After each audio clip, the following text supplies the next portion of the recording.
Hello, everyone. Welcome back to Britton's Hangout Hour, episode 135. I'm back once again with one of my favorite people on this site, Livia J. Elliot, the known author, and you run a YouTube channel, also called Livia J. Elliot. So you're like you're an author, you're a booktuber slightly, Podcaster. you blog Yeah, stuff. I have many labels, but yeah, I write. So I'm an author and I write books and I write interactive fiction. Then I have my podcast. I have a Substack where I write essays. So yeah, and I'm learning illustration, but I'm far away from calling myself an illustrator. So Yeah, fair enough. eventually. So have you been since we last talked? Even though we talked a bit. Yeah, it's been quite crazy, honestly. Like, you know that I ran the Kickstarter for my second Yeah, book I for remember the that. Yeah. second series. Yeah, it was crazy. Running a Kickstarter is not an easy feat. But at the same time, I started my Substack, and I also had the very poor idea of writing a book while running a Kickstarter, which is I will not recommend. So yeah, I'm still writing that book, but yeah, the Kickstarter, hopefully that will start fulfillment. But yeah, I've been up to a lot of things. Yeah, you released a And you? you released a book, I think, Yeah, called Genesis of Change. I still need to read that. this one Or and this is the one. Yeah, clearly different series because the style is pretty yeah, different as well. Yeah. I've been doing pretty good. You know, just been busy with college and life.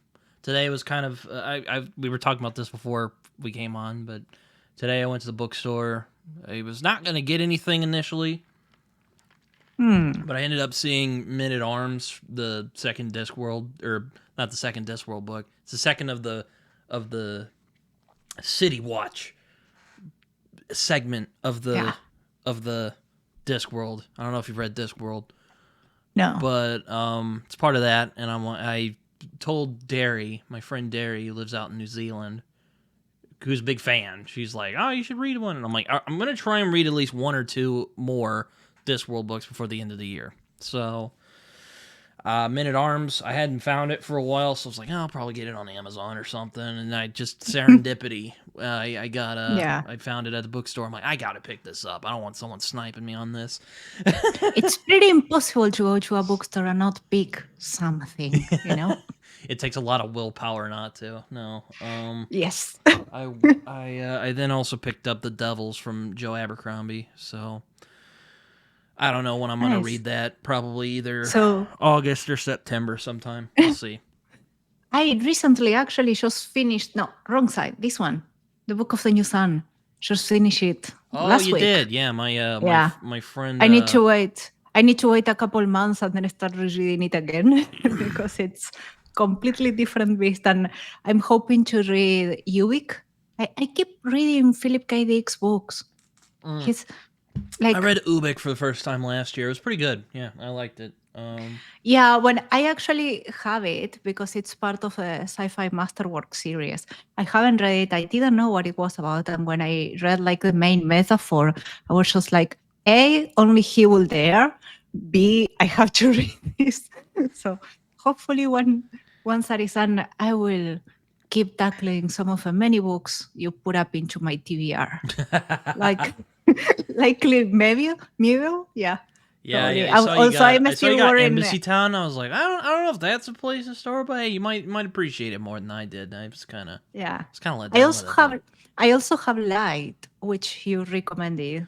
Yeah, it's a. But yeah. I need to. I was thinking about, because I was telling you this the other day. I was out. I visited Arkansas, which is another state about Yeah. 4 hours from where I'm at.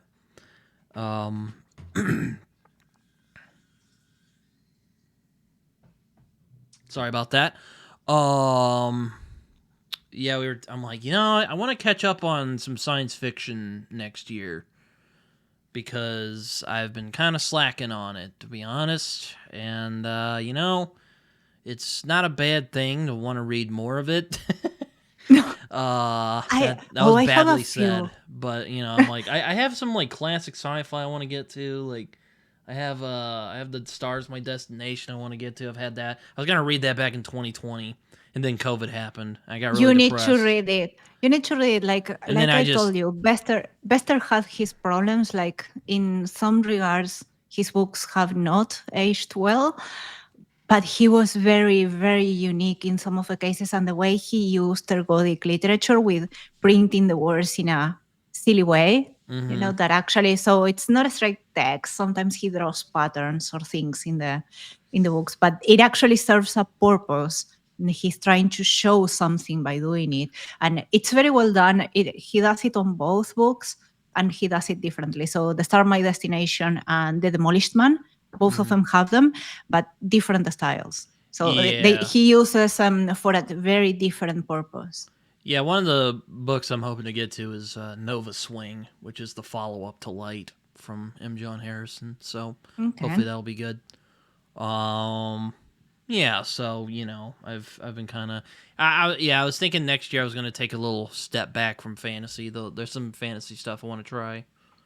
Like I've been meaning to try the Jade trilogy for a while, so I'm like, you know what, 2026. That's when I'm going to read it. Okay. But yeah, I don't know that series. One that I'm actually hoping to get into is Ada Palmer's series. The one that starts with To Like the Lightning. Oh, yes. Yes. Yeah. I've heard of this. Mostly because she did the intro to both of these editions of Gene Wolfe. And I really loved the first one. It has an introduction around world building, and I was reading it, and I was like, this is it. This is pure perfection. I have to read it. And I can never find the books in a stock in any bookstore. Hers. I have one at a bookstore. I've seen Two Like the Lightning. I just haven't bitten the bullet yet and grabbed it. But no, and online here they are pretty expensive. And they are chunky books, but they are pretty expensive. So I would probably wait a bit. I saw on like your Twitter or something or Instagram the other day, like one of the prices was like $500. I'm like, that's ridiculous for a hardback. Yeah, and the ebook was like 36. It was Australian dollars, so it's not the same. But the ebook was 36, and it was another Palmer's. It was a non-fiction book, traditionally published. So, but I'm not even sure how the publisher thinks that 36 for an ebook, 60 something for a paperback is reasonable. Yeah, it's too much. Reading's been a bit slow this year, but I've been getting around. I read the Discovery by that's very good. I actually interviewed them in my channel. I saw that. I listened to it's some a very of it, fun discussion. I listened to some of it, but then I had some other stuff I was doing. So, but I liked where it was going so far. Yeah, so we did I think about an hour or so of how they wrote it. Like those are three people trying to write one single book, so they had a lot of discussions too. When I had them on my channel, I was like, okay, guys, I'm just probably going to ask you about how you guys wrote it and what we're doing, and it just went off from there. Yeah, and then I also asked them like an hour or so of themes in the book, and we touched a bit of existentialism and all of that, which is quite classic cosmic horror, So, and it's a very interesting discussion. So, if you want to read it, it's barely almost 2 hours long because I only do long form content. Yeah, I enjoy. And I do have the response for you as well, already there to go out end of August. The one that I promised. Yeah. Yeah, I'm looking forward to that. If I is it to the political video I made? The political commentary video? Yeah. Yeah, so I did a follow-up on why, you ask that if something bother us in terms of a book, we should try to understand why. And I picked up from there because I agree with that. And I think it's fundamentally important. And yeah. Yeah, I got a comment from a friend of mine. His name's Sid. He runs a channel, and he's like, "There's nothing you said in that seemed offensive." Because I put at the beginning of the video, keep things in the comments. And my friend's like, "You didn't really say anything that was that offensive." I'm like, "Hey, you never know. There's people who get offended by people Almost take issue with everything. something. So, I'm making it clear to everybody involved. Yeah. But, yeah, no, I made didn't that. think it was anything offensive. It was, I thought, a very well explained discussion, to be honest. So, That's good. I'm always afraid that I'll say something and someone's like, "Oh, well, what about this?" And I'll be like, "I didn't mean it like that." No, I'm very blessed. I have a very good fan base who are like, you know what, Britton?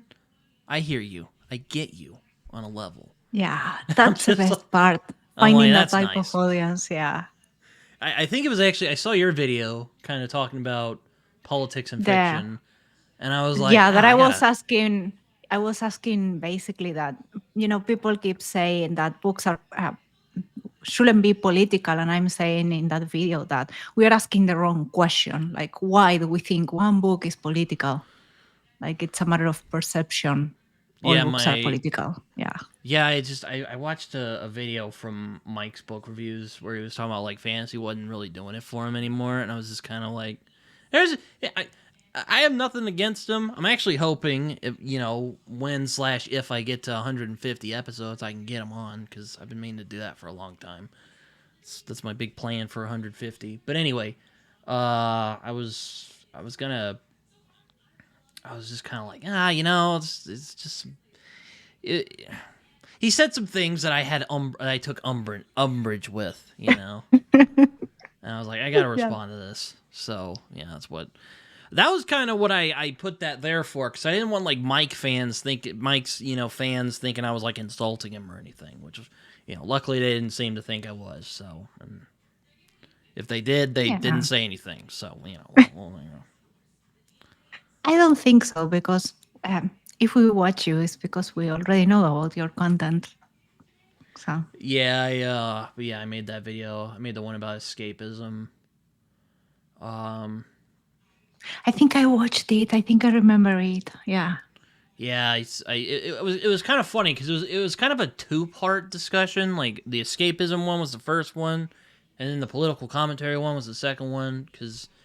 And then you did the one that I also did a response. Why are we so fascinated by tragedy? Yeah, Which I loved I've that actually been one. thinking about redoing that one because there's some stuff I said in that video, and I'm like, I don't know, like that didn't age very well, but it's still up, so if people want to watch it, it's still there.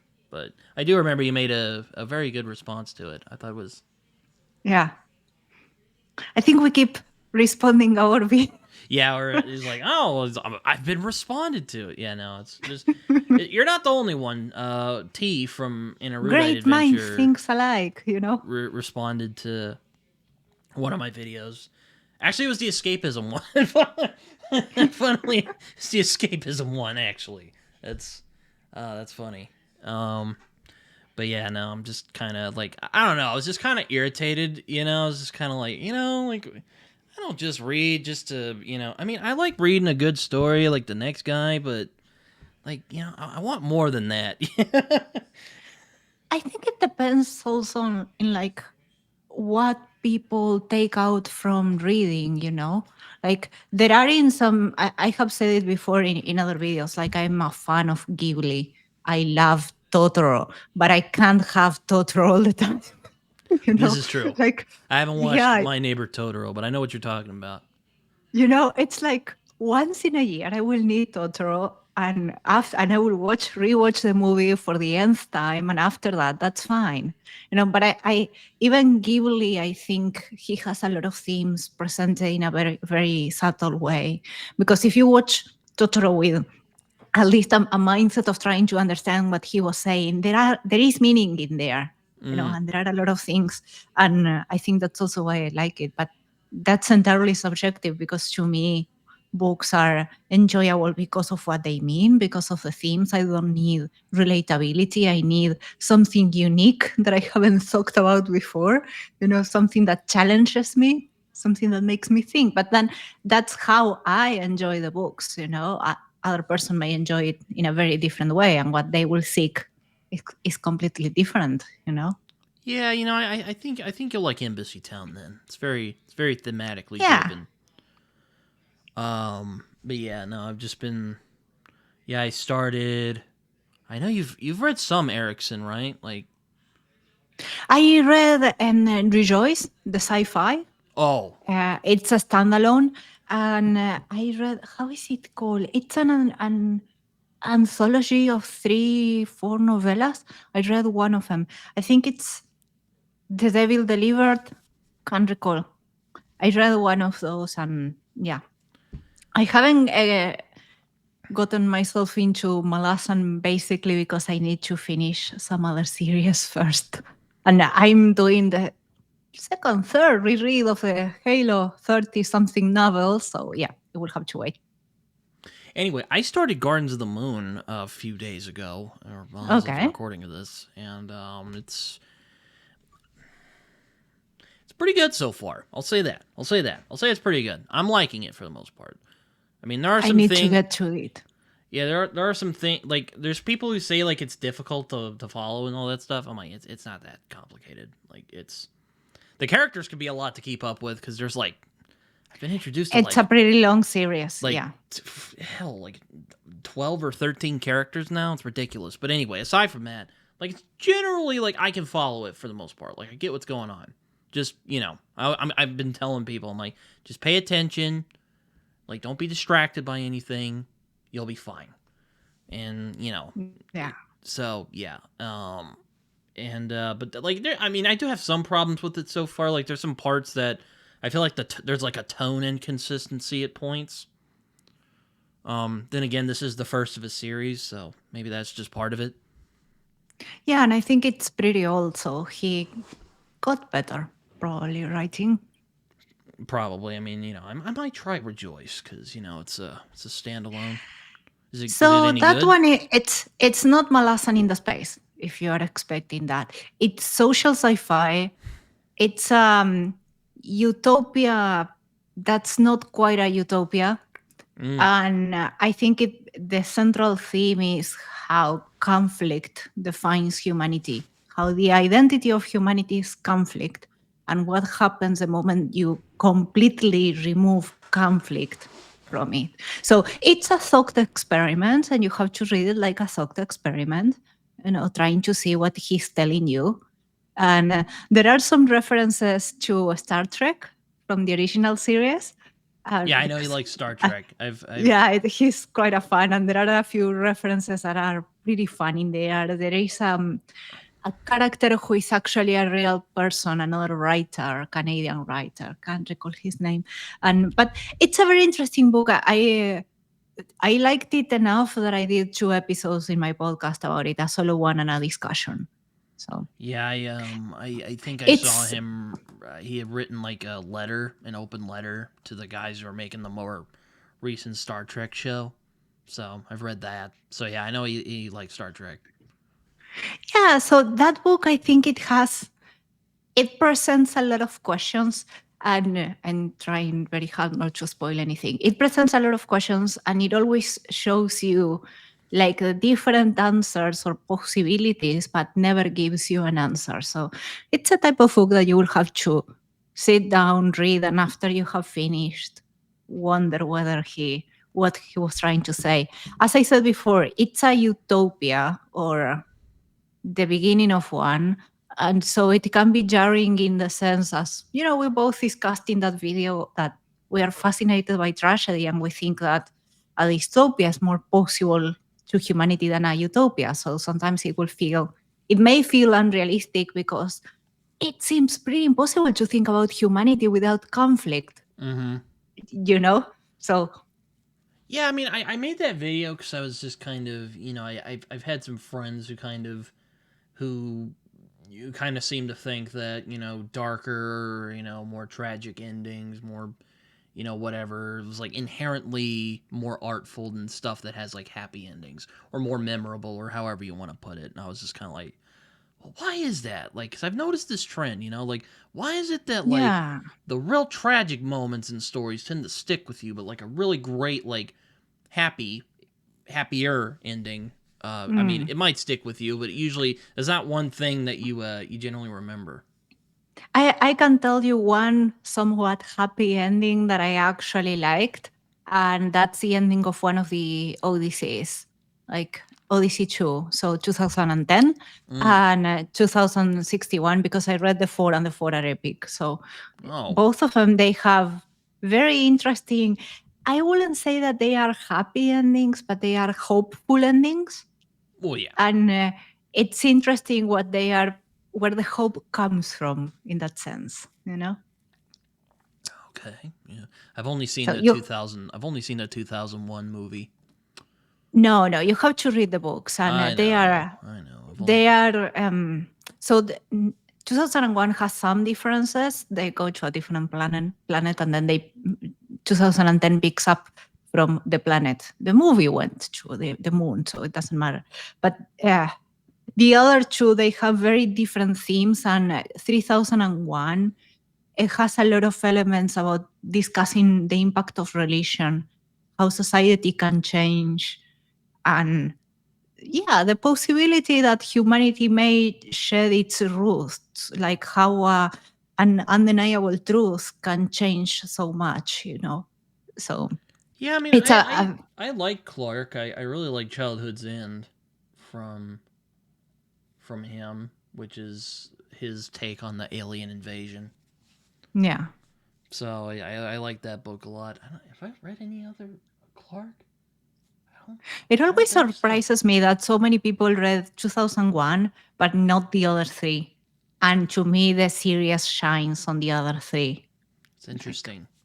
Again, I'm only real familiar with the movie from the 60s, which is, you know. It's great, but I think that the book, it has a lot of non-dialogue scenes. You know, a lot of the scenes that are the character thinking or the narrator explaining what the character is going through. And the movie tried to do that with music. It conveys it to some extent, and with imagery, it conveys it to some extent, in my subjective opinion. But yeah, the book gives you like all the other layers and meaning behind it, you know? Yeah. And also, like, even the second one, I think it's aged somewhat well, you know? Like, he was really trying to speculate beyond the science. So. Yeah, I think Clark's an interesting writer for that reason. Yeah. There are others that I will say focused way too much in technology and carried out their prejudices. You know, I think we discussed that when we did the episode on sci-fi. Remember, like there are some books, have not aged well. That's the downside of reading classic sci-fi. Oh yeah, sure. I mean, there's a you're lot like. Like, if you don't read at least one classic sci-fi novel and go, "Ooh, that didn't age well," you're probably that'll be a little worrying. Yeah. Or, well, maybe they have different standards than we do. Stapleton. Oh my. Olaf Stapleton. Yep. Nope. Not a fan of him, aren't you? Nah. No. I read The Last and First Man. And at some point, I just kept reading just to see how, what else he could do. What another offensive thing he could say. Because it honestly, it's a book written in the 30s. So the science is incredibly off because a lot of super important discoveries were made roughly after he wrote the book. So that's one thing. And other, it's very British 1930s. So it has that worldview, and the guy goes on into elaborating a history of millions of years with the same prejudice. You know, so it's I'm not my favorite from the sci-fi masterworks I have read. I have found others that I really loved. I was going to say, I'm curious what you would think of like H.G. Wells then, because there's a... That's funny, because I actually read him when I was very young. That's probably 25 years ago. And I haven't read him again. And I read him in Spanish. And sometimes the translations wash out a bit of the, you know, it doesn't carry the same meaning when it's translated. Yeah, so something that is a slur in English may not become a slur when translated. So I have an opinion, but my opinion is heavily outdated, and I need to reread it. Fair enough. I mean, I grew up reading some of his books, so I enjoyed much of them. So I read The World of the Worlds. I loved it when I read it, but then again, that was 25 years ago. So that's fair. Yeah, I need to read again. And I have the time machine. I wanted to go through the time machine this year. I will see. Oh, if I time get machine there. is really I good. have a small a compilation of different short stories. So I wanted to go through that one, especially because, as I said, I never read him in Spanish. So in English, I only read him in Spanish. So we'll see. I haven't. I can't say I've read H.G. Wells in Spanish. It's a whole. I think it's a very interesting thing to read the authors or to meet them translated and then read them in the original language. There are some things that really change, I should ask, have you read Tender is the Flesh? No. Oh, I was about to say that was written by a Spanish speaker, an Argentinian lady. Then it was translated to English. I read the English translation. Oh, I may know the Spanish version then, but not the I have read several Argentinian authors, but sometimes I don't know how the book is translated, like the name, because the name is very different. So you should read Borges. You should come to my podcast and to some of the Borges discussions. Yeah. We did a discussion on Borges.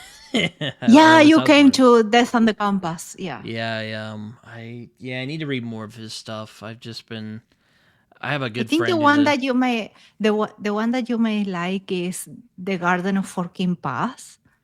There is it's a mystery of sorts with a heavily unreliable narrator at the style of the Book of the New Sun. Mm-hmm. And it was written in 1941, but there is you could say, some sci-fi element in the sense of the theory of the many worlds, I think. So there are some, even if it was completely impossible that he wrote it with that, because that theory didn't appear until 20 years after. But if you know about that, there may be some. So it's a precursor on the multiverses, basically. And but it does a lot of things in terms of narrator, in terms of unreliability and blending fiction and the present with the past. So yeah, it has a lot of things you should read. I think you will enjoy that one. Yeah, I need to you know how it is with the TBRs. The TBR, yeah. But I will say it in recording, it's unfair that you keep giving me books and I keep reading them, but you don't read my recommendations. So you have to read at least one by the end of the year. I'm actually hoping, as part of the, sci-fi books I'm wanting to read in 2026, I'm going to see if I can fit some of the books you've recommended me into that. See how that goes, because I've been wanting to read more of the Strigotskys, because you were telling me to read the Snail on the Slope. It's amazing. Yeah. So if you liked Annihilation, you are probably going to like it, except that Snail on the Slope, it's inherently political. So it's like 1984. It's a book of political commentary that is disguised in something very strange and very absurd, because it was written to pass through the Russian censors. Right? So it doesn't come across easily. It's full of metaphors. It's full of, I will say it's more new weird than anything else, but everything in there has a purpose.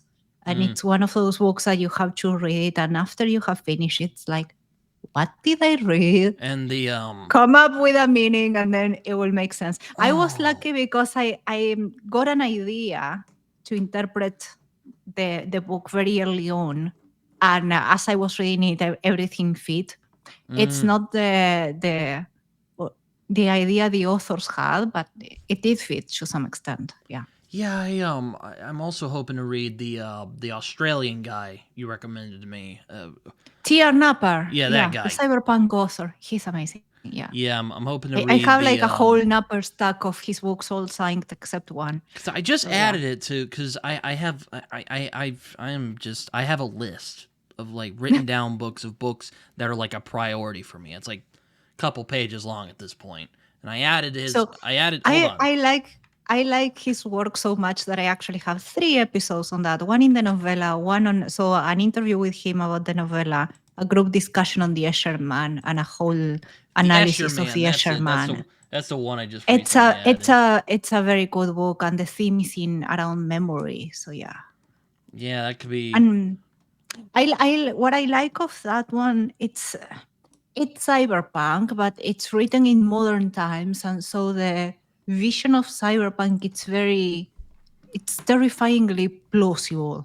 The way he did the world building, it's like you read and yeah, it could happen that way, you know? Yeah, I've been wanting to read that for a while because I'm always looking for new, like, good science fiction. Because that one is highly thematic. He's somewhat literary in some of the things he does, but it's a very easy read. It's very action paced and fast paced as well. So yeah, I think actually it tickles all the boxes. So I think actually how we were kind of talking about that the other day. I think it was because I asked you like, "Hey, have you read The Stars My Destination?" You're like, "Yeah," and I was like, "Dang it, nope." Because I was thinking maybe we could buddy read it if you hadn't read it yet. Drat. But maybe we can find something. I don't know. But anyway, yeah, I'm hoping to read. So in 2020, hopefully in the 2026 range, or if I can sneak something in 2025, because I'll admit, the next couple months I don't really have anything like super planned. So I'm gonna try and sneak some mood reads in there. So maybe I'll read one of those books you recommended me. You know what? Maybe I'll read your book. That will be a good one. You like cosmic horror, and I will pitch it as Lovecraft meets Joe Abercrombie with a side of Stoicism and Sartre, so philosophy in there. So, yep. I like the sound of this. This one. So. The Genesis of Change. Yeah, you sent me the audio book. Yeah, you have the audiobook, and I think you have the ebook as well. So I'll have to look through. I'll have to look through your Discord again, because that's where. Well, probably shouldn't have said that. I can send you the ebook again. So the ebook is free for my newsletter subscribers, so you can get it there. Probably shouldn't have said that, but whatever.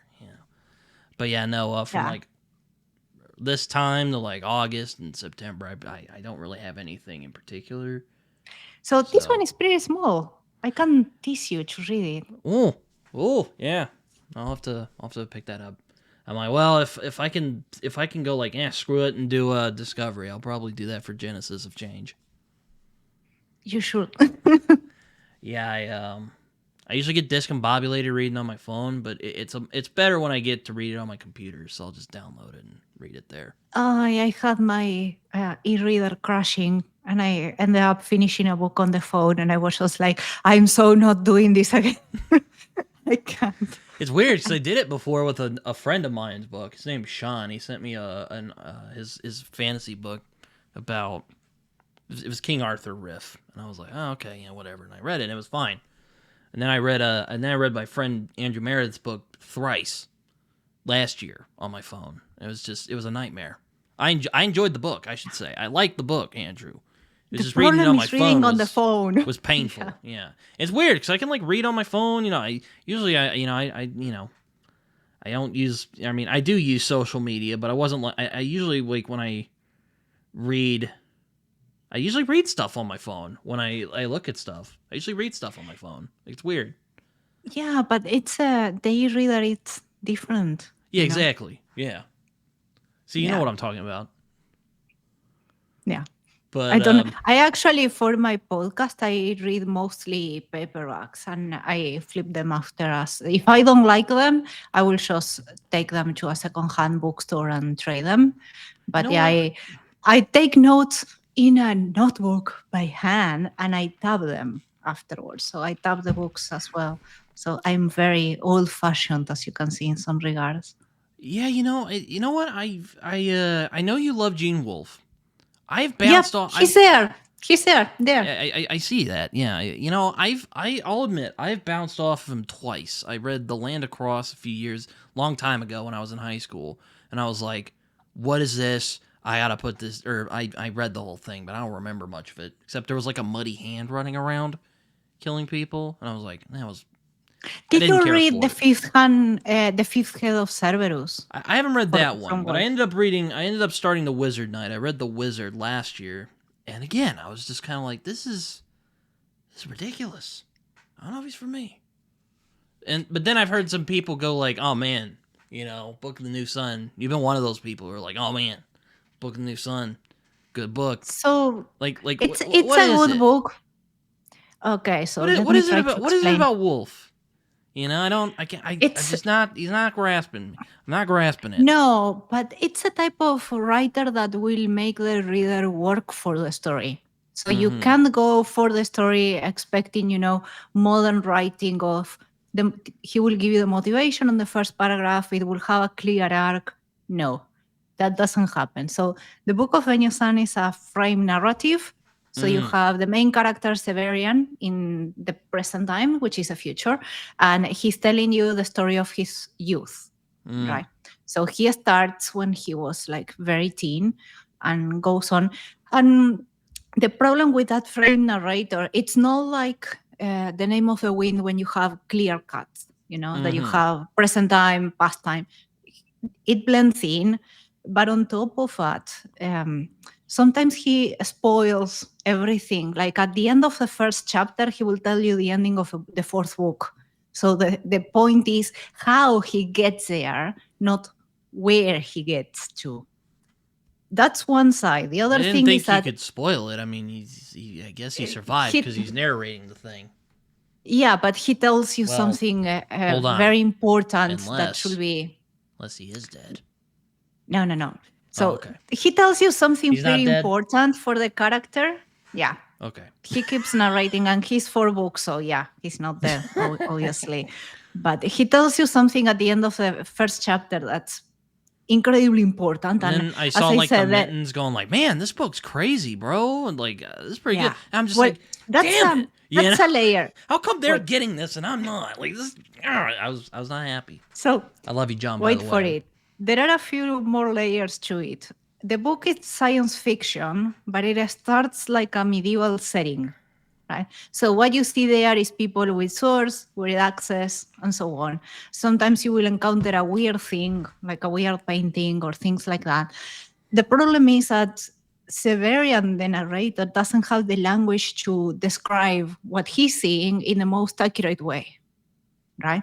So if he sees a pistol that shoots laser, like a laser gun, he won't tell you it's a laser gun because he doesn't have the understanding or the language to tell you it's a laser gun. He will say something like, there was a beam of light and this and that, and so you have that whole let's just say nuisance in there that actually makes the whole narration pretty unreliable. On top of that, he doesn't describe some things, like there are people in the world, like the excursions. What are they? He won't say because he assumes that he presents some type of horse, the destroyers, never describes them until the 4th book, So there are a lot of things like that, and the narrative can be a bit meandering. You never know why he's doing something, spending so much time there. Turns out in the 4th book that little tiny detail on the 1st book was actually super important. So it's a complex book. Once you finish it, you find out everything that you have to find about the world and everything else, once you start reading again, everything makes sense because now you understand the setting and you understand who is narrating as well. Yeah, I remember reading The Wizard Knight. I had a real hard time like figuring out what was going on. The 5th Head of Cerberus, that's even worse. Man. Those are 3 novellas that you literally have to. No, that one are 3 novellas that you literally have to piece the 3 of them together with clues as a reader just to find out what happened with one character, if you can find out. So it's more like, as I said, it's a writer that will make you work for it. It's weird. Not a story. I mean, I've read unreliable narrator stuff before. Like, I mean, big fan No, of he takes it to another level. Black Leopard, Red Wolf. Love that book. Yeah. And Moonwitch Spider King's really good too. Those are 2 really excellent books that are Wolf takes it to another level, honestly. Yeah, and I'm just like, what the hell is going on? Like, yeah. Anyway. it was also kind of weird with like the Wizard Knight because like there's like he would say, and it bugged me. He would say kind of a lot. He would describe something, he'd say kind of, and I'm just like, oh my god, like no, like the book of Enyosan, he uses trifle a lot, like a trifle to the left, a trifle, and I might need you as a there Sherpa. is a reason. I might need you as a Sherpa if I get Try around the first one. Try the first one, The Shadow of the Torturer, instead of going for the full series. See if you are. That should be preface enough to the entire series. Like in the first few chapters, he tells you like, the whole point is to get from A to B, and then by the end of as the first book goes, you start realizing that he's not the best keeper of his promises. So. I've heard there's like Christian symbolism. I'm like, how do you do that with a torturer? Don't know. Not necessarily. Yeah, there is a lot of Christian symbolism. I think you can just skip it. I didn't read it with that in mind. I did read it more with the theme of social collective memory, how a society can forget who they were and how you get there. And for example, the fact that you perceive them as medieval fantasy or as a medieval society, it doesn't mean that they are evolving. It may mean that they came back to that state, So it has those things. I would say it's a very interesting book. I love it. It's not an easy book to recommend. It's not for every type of reader, It's like, go there if you want to be challenged. That will be. If you plan to read in the whole series. I've even met readers who I've met people who I could say are much better readers than even I am, and I'd like to think I'm a pretty good reader. But they're just good reader, yeah. They're much better than me, and they were stumped by. Either they were stumped or they just didn't take to it, which that's fine, whatever. But I'm just like, oh my I think God. it's a matter of taste, like if you want to be challenged, if you want. Besides, there are for example, something that I really like is that I'm not sure if a main character actually knows the meaning of the word love or if he uses it for almost everything. Because sometimes he uses it in a word about a lot of women he meets, and I'm just like, not sure that what you are saying is love in there, So it has a type of. As you are reading, I think that you have to question yourself whether the narrator is being reliable, whether he can tell you, whether he's telling you the truth, but also whether he can tell you the truth. So it's as I said, it takes unreliable narrators to the nth degree. It's completely. Yeah, I just I don't know. Just he hasn't clicked for me. Try the first book. Try the first few chapters. See how that goes. All right, maybe I'll just do that because. And I have a couple friends who aren't you who like it. My friend Sam from iSamwise really enjoys it. Yeah, just don't go with it with an expectation. It's a type of book like. There's other people. Shed your expectations. Can't name them at the moment. It's like. Shed your expectations, just go to it and let the book take you where it wants to take you. That's how to approach it. Fair enough. But yeah, no, I guess I just kind of struggle with. It's kind of funny because I do like the weird kind of postmodern books from time to time. Like Watchmen's one of my favorite. Well, it's a comic, but very postmodern. I enjoy that a lot. What's another postmodern book I like? This is not the traditional or what we currently know as postmodern, Oh, that.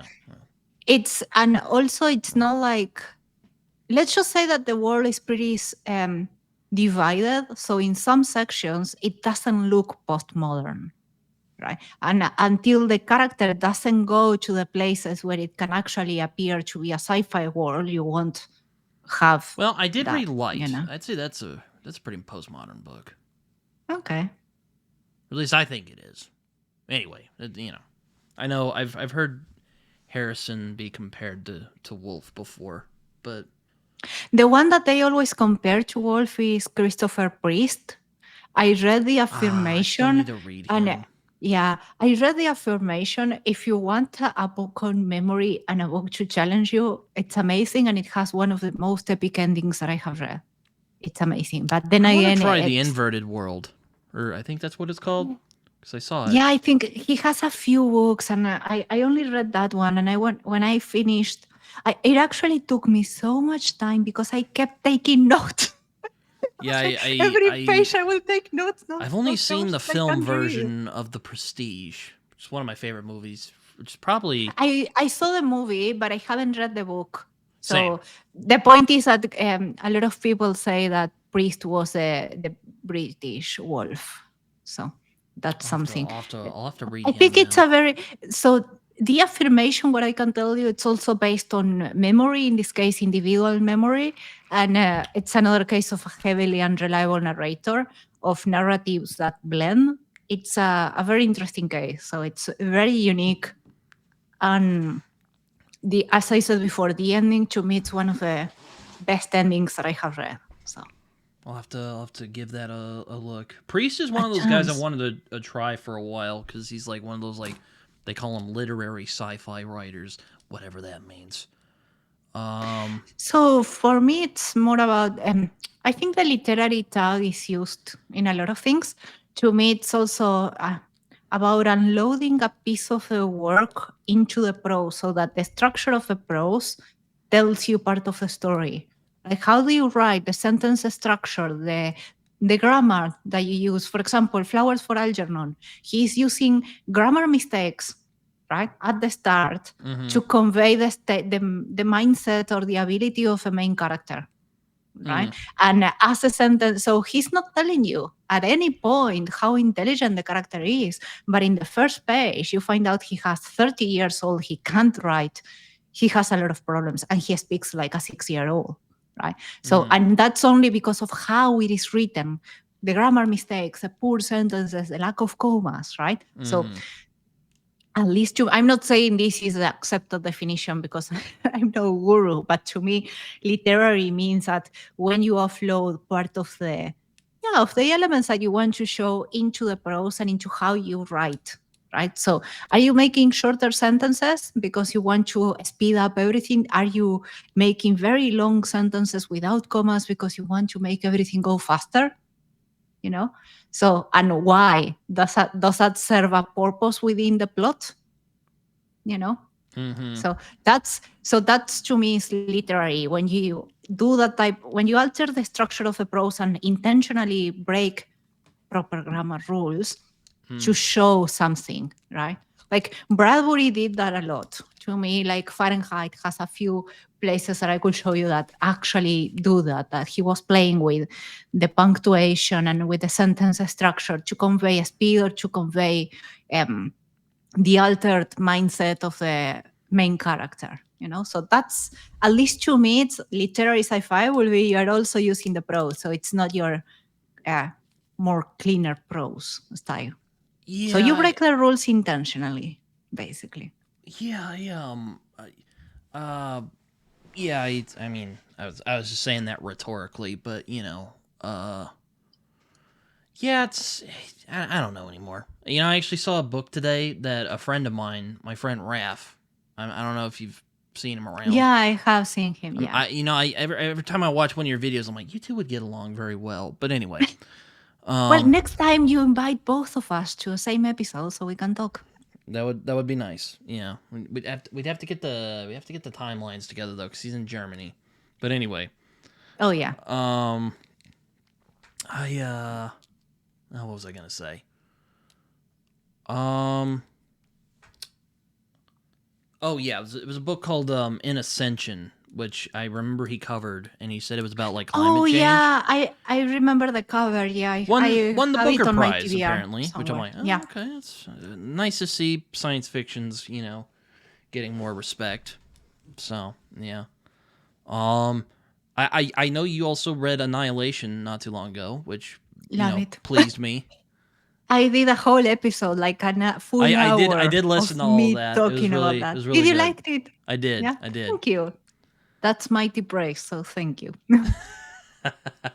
Yeah, it's I enjoy it a lot. my copies are over there. But yeah, I it's a really have good them book. easily on display there. Yeah. Yes, I do think is that Authority? Looks like a Authority. rabbit. I have Authority on the front because I have to read it next. So. Yeah, I was about to say I mean, And I like the cover. I like the rabbit more than the other one. So that's I was about to say I don't want to tease you too much, but I actually like Authority more than I know you told me like 10 times already. I know, yeah. I always tell that because people just get flabbergasted. There's some people I know, like my friend Jason, who I did my discussions of the Southern Reach trilogy with, and he was just so flabbergasted that I like Authority more than Annihilation. I mean, Annihilation's great. I think it's a really good book. It's really, really good at what it's doing. But I don't know. It's just I don't want to spoil it, but I'll put it this way: like, how often, like, have you ever seen like a science fiction, corporate espionage, cosmic horror office drama? Not very often. It's not often. Quite a quaint mix. Yeah. It is a quaint mix. Yes. And there's actually a moment in that book that genuinely spooked me out. That never happens. So there you go. Stop altering my TBR, Britton.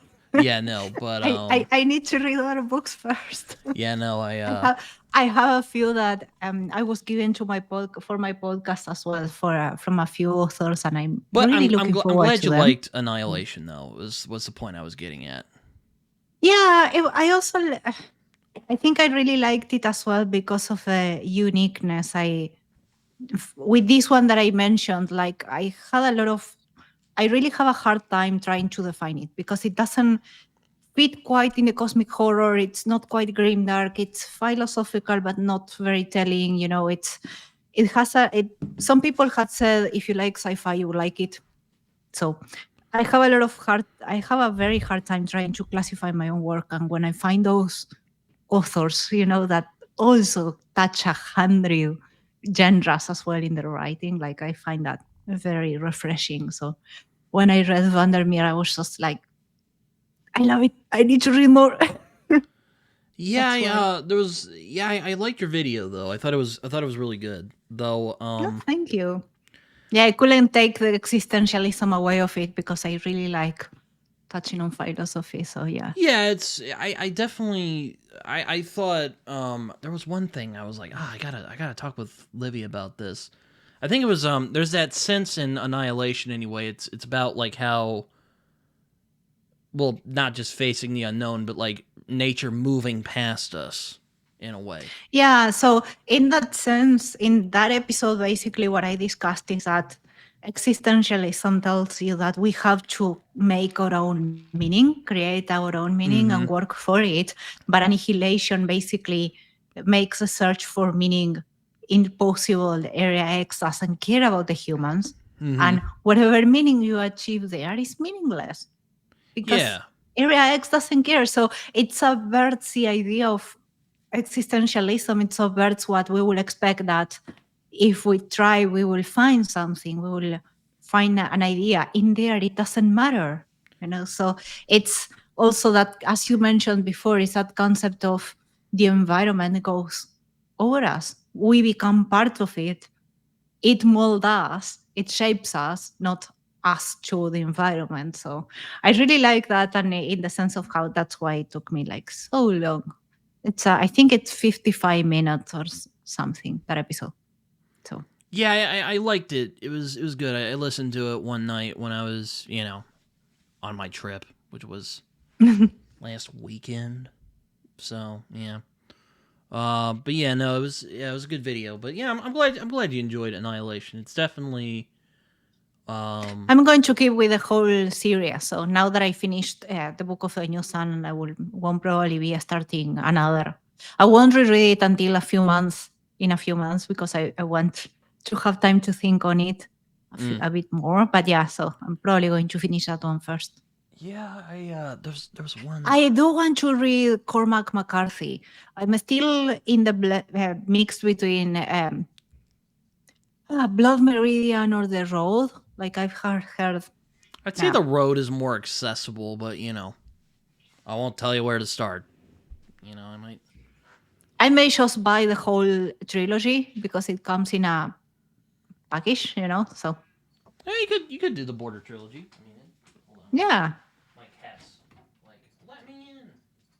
Okay, I'll let you in. You doing? We need cats. Yeah. He's like, let me go. She's like, you get to hold me on my time. You can't do that.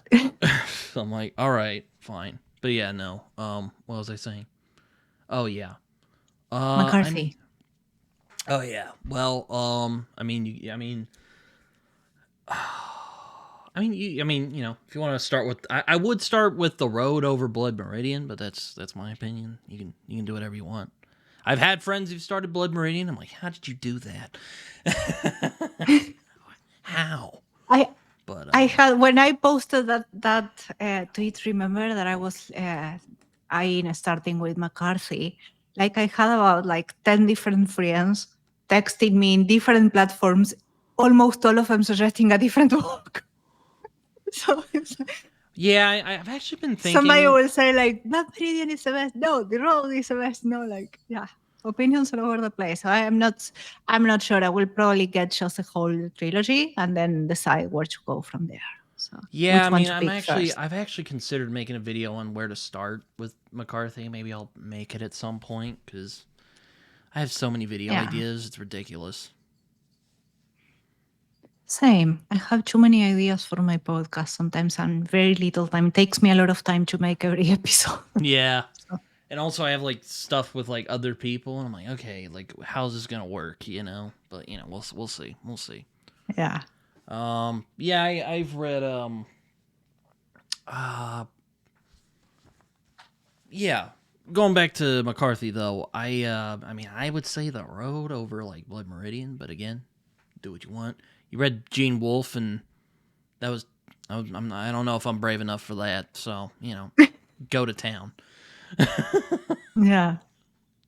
No idea. We'll see. And I'm going. This one, I maybe haven't read him yet. But I asked you and a couple other friends that had all pestered me with going into China Middle, and yeah, I got mixed opinions. And I remember that you told me The City and the City. But then somebody told me that this one is about language, and I love books about language and linguistic then I think creativity. I think you'll like Embassy Town then, because it's all about that's what I got that one. Hopefully, I think I have 3 more books to go, and I will tackle that one. So, what are you reading right now? I mean, I know you said you're reading the Halo book again, which I'm on the Kilo 5 trilogy. So. Mortal Dictata, that's the last one, the one that I need to read next on that trilogy. I just finished an e-arc that I got, and hopefully next week I will start U-Week, the one that I told you before. Oh yeah. It's yeah. It's I don't know if it's one of my favorite Philip K. Dick books, but I remember liking it. So I want to reread it. The one that surprised me was Scanner Darkly, because I had. That's my favorite. It has a lot of mixed opinions, and I have a few people telling me that they hated it. And I think it's a technical masterpiece. I understand why some people think it's boring because of a meandering prose, but it has a point to make, So yeah, I really liked it. You're literally watching somebody lose their mind. Exactly. Basically. It's the whole point of it. So Snail on the Slope, the Strugatsky that I recommended you, it uses a similar technique. It uses meandering prose as part of an ongoing metaphor. I'm looking forward to it. I have it on my list. Yeah. But yeah, no, read it. Do it. I've read Roadside Picnic from the Strugatskys. Oh, I need to pick that one. Yeah, I need to pick that one because I haven't read it, and I know it's funny because Roadside Picnic is the most famous work of them, and in the preface to A Snail on the Slope, Boris Strugatsky said that A Snail on the Slope is their best work in their eyes. All right, well, I liked Roadside Picnic, but I remember because I don't know if this is because I saw the movie first and then I read the book, but it's one of those rare things. I actually think the movie's better than the book, but don't ask me.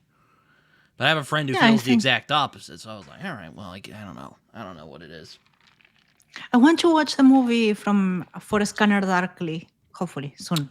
That is, the Scanner Darkly movie is probably the best straight adaptation of a Philip K. Dick book that I've ever seen.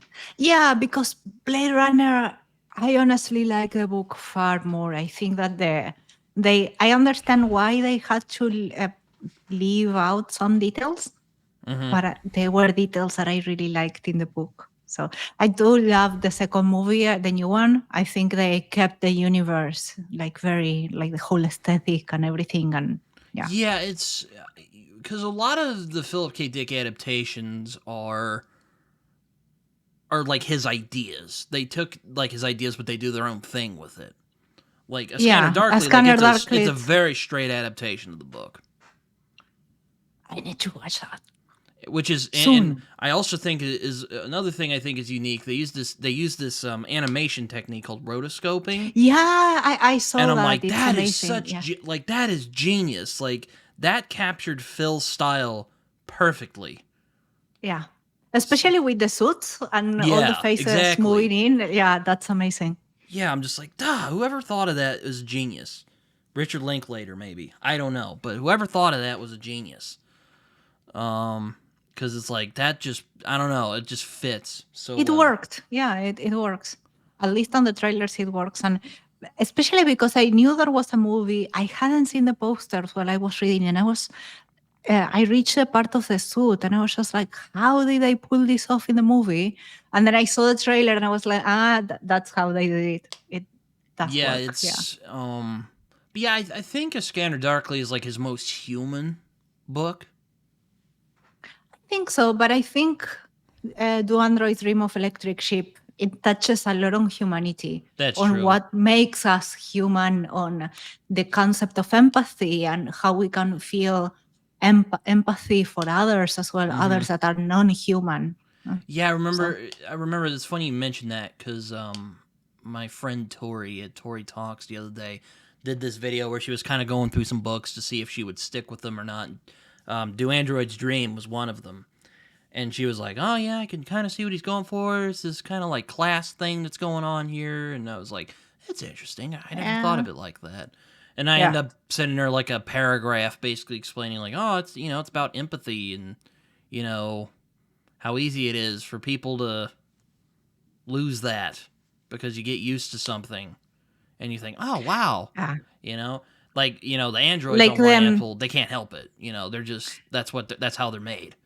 Where Deckard has intentionally shut his off to carry out his job. Do Androids Dream, it also has like weird scenes, like the spider scene in the book, where the androids are basically mutilating a spider, and it's something very childlike to me because children don't have that empathy for others, especially for animals. Sometimes they may mistreat an animal, a dog or a cat, because they don't understand their shared pain. So to me, when I read it, it was like, yeah, it is incredibly cruel. It's showing me something about the androids, but what if they are just starting to understand empathy? So I think in Do Androids, he leaves all the questions very open. He presents the questions, he never answers them. We'll have same with A Scanner Darkly. Yeah, so it's up to the reader to interpret that and to interpret what he's trying to say. I had a friend who's kind of like, PKD is all about ideas. I'm like, I don't know. There's a lot of introspection and like definitely in his work, yeah. In his work, yeah, for sure. There's a lot of introspection and empathy in his work that you don't see in a lot of other sci-fi of that period. Though he does get really weird. He's also really funny. I think so. Like one of my favorite scenes of A Scanner Darkly is when the guy tries to kill himself, and then like the weird guy shows up and starts reading off his sins. Yeah. So the other one that I read from him is The Martian Time Sleep. I haven't read that one yet. Actually, I didn't like it, and mostly because of it's based on outdated science, and I didn't like the fact that nowadays it's a trope, neurodivergency, it's magic powers. And Oh that's yeah. it. Gives you, yeah. I think I remember you were criticizing it for like how it depicted autism or something. Yeah. And, Basically, I have Asperger's, so I'm like, I kind of want to read that now. just I want to see what he does. Because is it going to offend me or not? I'm curious. Yeah, I didn't like that bit. Like when the time sleep actually happens, it's a very interesting part in the book. But like I had to abstract myself of the bits that were that didn't age well. I mean, well, for one, Philip K. Dick cranked out a lot of books, so like not every single one of them are gonna be bangers. And also he did do a lot of drugs, so that probably didn't help much either. That's why he wrote A Scanner Darkly. That's true, yeah, he did. The Martian Time Sleep, like plot-wise, I found it interesting, and the event that gives the book its name, so the time sleep, it's a very interesting scene, and what he does in those chapters it's a very interesting thing. I'm trying not to spoil there. I didn't, but it depends on the fact that he interprets a character having autism as having magic powers, quote unquote, because that's not the most accurate depiction or a summary of the book. But yeah, that's the problem was that I had to abstract myself of the, incorrect science and everything and that view. And yeah, I didn't enjoy it because of that. Yeah, it's I remember. I actually think I read an essay once from Jonathan Lethem, I think, and he was talking about how one of his favorite writers is Philip K. Dick, and it's kind of hard sometimes to defend him sometimes because there are some of his books that just aren't good.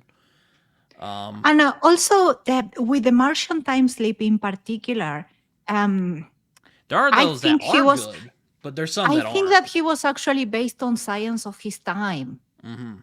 The fact that the science was actually afterwards shown to be blatantly wrong, that's a different thing, So I'm not really sure whether it was his prejudice or just him relying on outdated science in that book in particular. So yeah, I mean, I think what I know is that I didn't like it. I think what interests me about Philip K. Dick is just it's his weirdness. Yeah, and not just his ideas, just like the character names, like Joe Chip or Regal Gum, who's the main character of Time Out of Joint, or I mean Rick Deckard doesn't sound that weird. There's Robert Actor. I really like the John Isidore. The name. You're like, what the hell? Yeah. What kind of name is that? Bob Arctor. You're like, that's not a name. Like that's so weird. But Bob Actor, I think he was also playing with the fact of actor. You don't read the R. That's true. Yeah, that's true. So you read actor, and it does make sense. Yeah, and then you have people. I'll have to get you on when I do my Scanner Darkly video. Whenever I do my Scanner Darkly review or something. Yeah. Get you on to discuss it. But yeah, no, but yeah, it's he was unique for sure. And very likely mentally ill, but I don't want to speculate. I think I read somewhere he had something, but I can't recall. Yeah. Yeah, I mean, I think I read something around those lines somewhere in an article, but I cannot recall the source, so yeah. I'm curious what you would make of like The Man in the High Castle, which is his alternate history. Like, what if the Nazis won World War II? Oh, I will eventually get to it. Like, I mean, he's an author. I end up reading a lot about him, so a lot of his work. So I think it's an interesting book. I don't know if it's one of my favorites of his, but I think it's an interesting one. I really like how it's more of a slice of life in this weird world. Only PKD can pull that out. Yeah, exactly. Yeah. But yeah, I mean, I think my favorites of his so far that I've read is A Scanner Darkly, which is my number one, and then Do Android's Dream, because I think it's his most fast-paced one. I really like the fast-paced of that one. Yeah, and actually, Do Androids, I watched the original movie like twice, before actually reading the book. So yeah. I And when I came enjoy to the book, I yeah, enjoyed the films too. It was kind of funny because I kept when I read the book for the first time, I kept thinking of the movie. I mean, not like the characters, because I think like Rick yeah, Deckard's described as like middle aged, which I mean, I guess yeah. he's described like he's not Harrison Ford. Like I didn't picture Harrison Ford when I read the book Rick Deckard. But anyway, but I really the world though. I thought the world. When I imagined the It world, I was imagined very Blade interesting. Runner. Yeah, yeah. And if I That recall right, I I think agree on. Philip K. Dick managed to see a like a preview of it before he died, and I think he even went as far as to say like, "Oh man, like that's exactly what I was thinking when I wrote it." No, I didn't know about that. Yeah. Yeah, I've gone hardcore into Philip K. Dick. I mean, he's one of my favorites, so you know, I really went deep on the Philip K. Dick lore. Yeah, it's like he has at least the books that I have read from him so far. They are all very unique, and they are all the type of theme first, ideas first that I tend to like. So yeah, that's why. Yeah, it's yeah, I mean, he was also a lot different from a lot of the other guys of his era. Like he kind of foresaw the like new wave, but then he was too weird even for them. It's too weird. But I hate to say. Yep, that's most likely it. Yeah. Because like like a lot of his stuff's more introspective than like Heinlein or Clark for that matter. I mean, no offense, Clark. I think Clark and Heinlein are I great, think but yeah, but Clark is more classical sci-fi exploration, and also Clark, at least in the Odysseys, it has that, I will say, modern noble dark take of, yeah, there are problems in the galaxy, but there is hope as well, you know. Clark, I think he always had that inherently hopeful view for humanity that many other writers yeah, don't Philip K. have. Dick's like, what is even real? It's like, Yes. whoa. Let's redefine the concept of reality. I think the other one that I recommended to you, it's Walking on It's like, Glass what by even Ian is Banks. reality? Like, how can you tell something's real? And you're like, dude, Yeah. this is too heady even for me. He goes The out the there. the other one I recommended you is Walking on Glass by Ian Banks. Oh yeah. I've been wanting to read him for a long time. I know So his. that one is not part of the culture series. Oh, it's not. Oh, okay. No. So when you read him, if you will see some books are by Ian Banks, others are by Ian M. Banks. The ones with the M are sci-fi. That's his sci-fi pen name. The ones that without the M are literary fiction. Walking on Glass has some degree of speculative fiction and sci-fi in there. It has a lot of references to the Hitchhiker's Guide to the Galaxy. Oh man. And Say no more. Say no more. it's yeah, but then again, it's a book that you have to think through. So it has 3 storylines. They don't cross, at least the crossing in terms of plot, it's least important. They are related by theme, they are related by character arc, they are related by a lot of things, not as much as plot. So that's one. I think it's actually the first book he wrote, except The Wasp Factory was published first, and then this one. But it's an excellent book. It's, I think, 250 pages, so it's a very quick read. Oh, that's not bad. It's not very. Yeah, it's a very tiny book, so you can get to it. It's not, but as I said before, it's not sci-fi. It's not part of a culture series. It's a standalone. It's set in the real world, somewhat. It has a lot of speculative sci-fi elements. So Yeah, I need to read it. He's one of my like him. did I convince you with any of the books that I recommended you? Well, like I said, I put him on my list, so I'm definitely gonna read them. Eventually. Yeah, I'm probably gonna wait till 2026 because I'm like I gotta finish some of these other books first. But I'm thinking. Yeah, there's a couple of sci-fi authors I need to read. Like Yeah, there are John a few. Wyndham is one I need to read, and Ian I Banks. really want to read Ada Palmer. Ada Palmer, I need to read her. I think the series is Terra Ignota. That's it. Yeah, that's a series. Yeah, I'm like, you know what? If I read, maybe I'll try that next year, and I'll be like, hey, Livia, let's read it together. And you'll be like, let's read it together. Yeah, we should do that. I'm like, are you getting this? Yeah.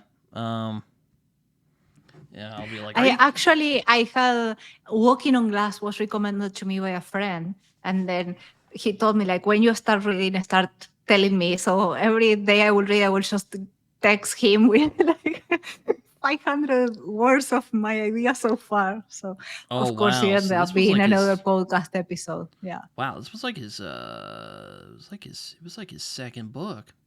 Okay. It's the first one he wrote, but it was published second. Oh, okay. So he wrote it first. The Wasp Factory was his second book. It was published first. That's why. Oh, okay. Yeah, I just looked it up on Wikipedia. It's amazing. It's an incredible book. It's so strange that there are Kim Stanley Robinson's another one. There are doctorate theses about that book, about Walking on Glass. So. Yeah. What's another one? Kim Stanley Robinson's another one I've wanted to try. No, I haven't heard of him. Because I've seen his Mars books, because he's done some books about Mars, and I'm like, oh man. And I read like the first line. I'm like, man, that's a really well written first line. I gotta give this guy a shot. So we'll see how it goes. Yeah. But it's just like there's so many. Yeah, there are a lot. Like my TBR goal. I'm actually trying to get it into control, so I'm not. For my podcast, I'm not accepting any more reads until probably next year because I can't keep up, and I get incredibly stressed when I have too many books to read. Are you still doing the I don't know if I want to call it a podcast, but are you still doing those discussions with like Jared and? Yeah, I do them, but not that much. During the Kickstarter, I honestly couldn't organize anything because it was just too much. Well, I mean, I don't mean the ones you organized. I mean like the ones like for the sci-fi masterworks. I have been missing quite a few of them as of late, okay. which is a shame because I really liked it. But yeah, like I really couldn't keep up with everything. That's why. That's fair. I mean, I haven't read. Yeah, I need to find some of those. I think it's also like I wanted to refocus some of my time to write as well because I'm writing the first book in this series actually. So I'm writing the first one for this one and for Records of the Orders, and yeah, it's taking me some time. So wanted to refocus on that as well. That's why. Yeah, I read I know what you mean. I've struggled with finding time to write recently because I've just been life. Yeah, my thing with that series, it's political intrigue with a lot of philosophy, and I have to not only work out the plot, but I have to work out the ideas as well. So yeah, it can get sometimes I'm just like that doesn't fit. And it's not the plot, it's the idea, the problem, or that I'm not managing to explain the idea, so. That's fair. But you know what? I'll see if I can try and fit your book in the next few months. Genesis of Change. It's 130 pages. Look at this. It's very small. Yeah, I think I can manage that. No, I think I told you too many. It's actually 114. 114. Okay, that one I probably finish in like 2 days. That's why. Just sit down and read it. Yeah. And look at it. It has a nice map, and I did it myself. Ooh, it's a map. I like maps. I like fantasy maps. And it has... Yeah, wait. I did like at some point one character shows glyphs, and I did the glyphs. That's cool. Yeah. So, yeah, as I said, 117 pages. That's pretty small. This one is also pretty small, the new one. So. Yeah, they're like novellas, aren't they? Like, These one are both of them novellas. This is longer and it looks thicker because it also has illustrations. That's why. And they take a space. But yeah, that's also, this is a lot about mental health, except it's on an allegory. And because I don't like things that are very in your face. I like themes that are presented for readers to think, that are open enough to interpretation. So that's, yeah. Yeah, I like to think. So I actually, with this one, I had something very interesting happen. Like a few readers reach out and they interpreted the main allegory in very different ways.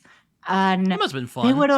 They were all correct. And I was just like, yes, I nailed it, because that's the point. Like everybody added their own meaning to it. And I found that incredible. So, yeah. Yeah, that's the beauty of reading. I always say, like, it's really fascinating how someone can read the same book and come away with two different interpretations. Yeah, that's also what I like discussing books so much.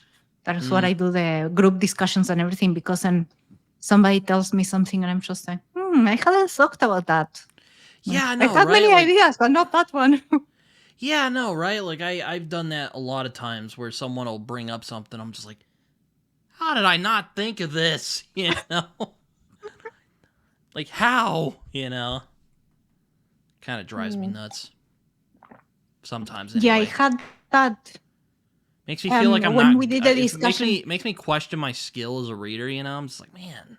No, I think it's a matter of perspective that each of us is biased and we end up focusing our attention in something. Or, for example, I tend to interpret a lot of things, a lot of themes around bias, because that's something that I like to write and read about.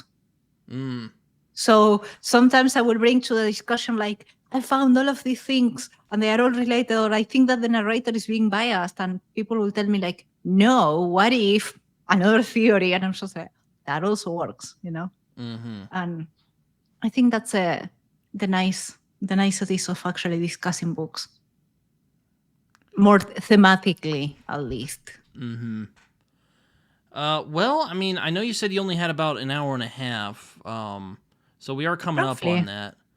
So I didn't want to hold you hostage or anything. I love our discussions, Britton. So no, thank you so much for inviting me again. Yeah, this is always fun, and I will definitely get some books that you recommended me read. Hopefully soon. I'm going to be keeping count of every book that I have recommended. I'm going to put them in writing and then start ticking the numbers once you get to them. All right. Well, as I like to do for the end of these things, if you have any social media you'd like to promote, feel free. Yeah, so you can find me on Twitter, YouTube, Blue Sky, Threads, and Instagram as Livia J. Elliot. My website is liviajelliot.com, and you can subscribe to my newsletter, and you'll get the ebook for The Genesis of Change for free. If you want more thematic discussions on book, my podcast Books Undone is everywhere, including YouTube.